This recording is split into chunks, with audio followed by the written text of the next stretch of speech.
الرعاية السامية ديال صاحب الجلالة الملك محمد السادس الوزارة ديال الصناعة والتجارة مع الجمعية ديال المصدرين المغاربة كتنظم واحد المنتدى جد مهم بالنسبة لبلادنا وجد مهم بالنسبة للسياسة ديال صاحب الجلالة والتوجهات ديال صاحب الجلالة اللي ماشية نحو إفريقيا نحو الاستثمار في إفريقيا. هذا المنتدى الأول ديال الأعمال هو غادي يكون واحد الفاتحة ديال العمل على مستوى الإفريقي كما تقال في الجلسة الافتتاحية.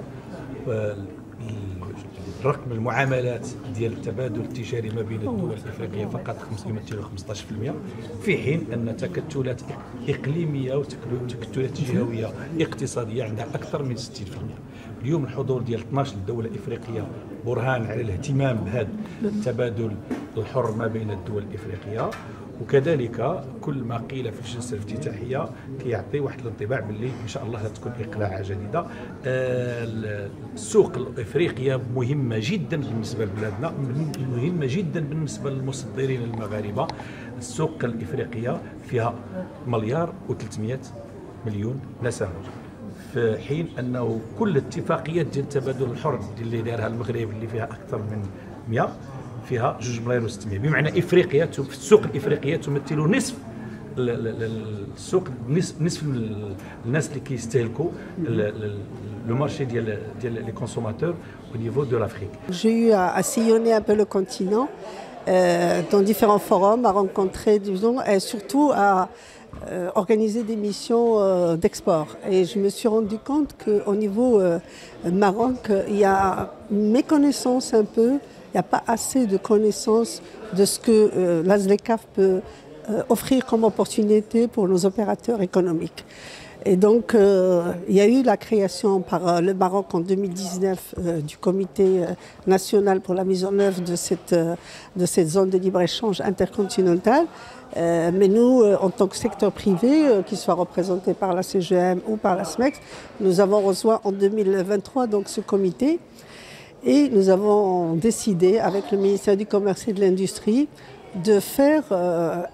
d'organiser un forum de sensibilisation et d'information. Et nous avons été honorés par le haut patronage de Sa Majesté le Roi, que Dieu l'assiste, et surtout également par la présence effective du secrétaire général de l'AZLECAf qui est venu pour présenter un petit peu les avancées de cet accord, de la mise en œuvre de cet accord, les résultats concrets, parce qu'il y en a, et surtout aussi qu'est-ce qui se projette dans l'avenir, quelles sont les prochaines étapes.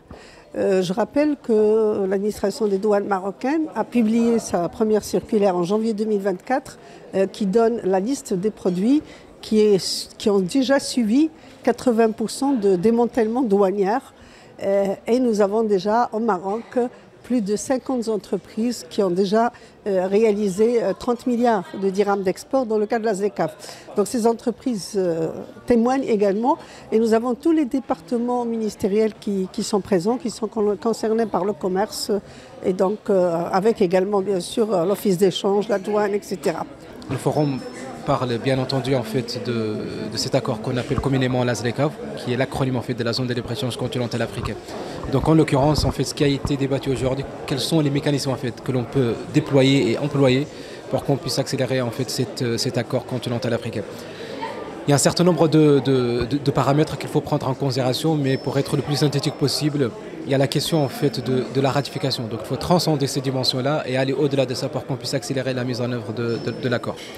Juridiquement parlant, l'accord il est entré en vigueur, mais techniquement il n'est pas encore opérationnel. C'est-à-dire qu'il y a un certain nombre de facteurs qui mettent en évidence son blocage. Au premier rang desquels il y a un facteur qui est institutionnel, la question de la ratification. Il y a un certain nombre de pays qui n'ont pas encore ratifié cet accord. Il y a un certain nombre de pays qui n'ont pas ratifié cet accord, mais également font partie d'un certain nombre de communautés économiques régionales. Donc le fait de ne pas ratifier cet accord, ils prennent avec eux en otage toute la communauté économique régionale. Donc ça c'est le premier facteur. La deuxième des choses également qui se pose, c'est ce que j'appelle personnellement la volonté politique d'un certain nombre d'États. En fait, le contexte a changé. nous sommes dans un contexte géopolitique international totalement en fait différent de celui duquel au moment de la signature de l'accord. Donc un certain nombre de pays sont en train de revoir en fait leur fondement économique, c'est-à-dire en termes de profondeur, et donc remettre un certain nombre de choses en question. Donc ça c'est quelque chose d'extrêmement important à prendre en considération. Et également ils ne sont pas prêts en fait à faire des pertes en fait au niveau des finances au niveau de la douane, parce qu'en fait l'accord de la ZLECAf stipule qu'il va y avoir des recettes douanières qui vont rentrer dans les caisses de l'État, qu'il va totalement en fait démanteler. Et donc ça c'est quelque chose de problématique pour un certain nombre de pays, surtout quand on sait qu'il y a un poids de la dette qui est en parallèle au contexte actuel dans lequel nous vivons aujourd'hui. Donc ce qui fait que ces pays-là, ils ont indéniablement et de manière très profonde besoin de ces devises-là. Donc c'est ce qui fait qu'il y a un certain nombre de réticences au niveau d'un certain nombre de pays.